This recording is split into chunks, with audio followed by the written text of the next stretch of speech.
এই তো ঘোষণা। চট্টগ্রামের রাউজানে স্বজনকে চিরবিদায় দিয়ে ফেরার পথে স্ত্রী কন্যার সামনে মোহাম্মদ সেলিম নামের ৩৫ বছর বয়সী এক যুবদল কর্মীকে বাজারে প্রকাশ্যে গুলি করে হত্যা করেছে দুর্বৃত্তরা।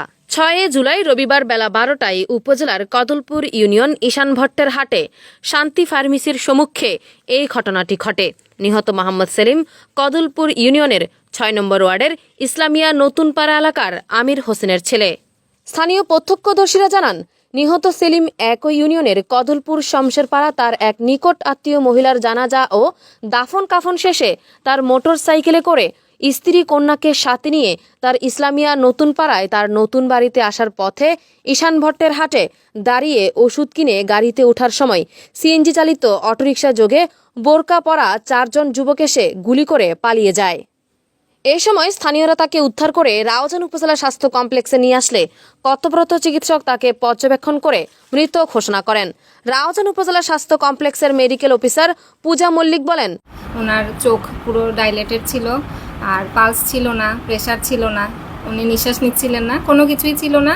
আর ওনার গুলি ছিল হচ্ছে মানে একটা কোমরে ডান পাশে, আর একটা হচ্ছে ওনার মুখের ডান পাশটা পুরোটাই মানে অ্যাভালশন ইনজুরি হয়ে চলে গেছে।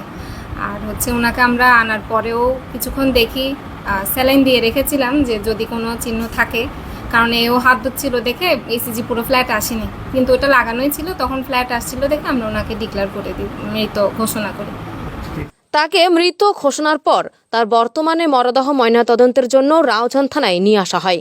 রাউজান থানার ভারপ্রাপ্ত কর্মকর্তা ওসি মনিরুল ইসলাম ভূঁইয়া বলেন, আমরা লাশের সুরথাল রিপোর্ট তৈরি করে ময়নাতদন্তের উদ্দেশ্যে চট্টগ্রাম মেডিকেল কলেজ হাসপাতালের মর্গে প্রেরণের ব্যবস্থা নিয়েছি।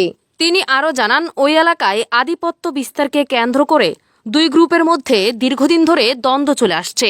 এই দ্বন্দ্বের কারণে মোহাম্মদ সেলিম খুন হয়। সেলিম জানে আলম গ্রুপের অনুসারী হিসেবে পরিচিত।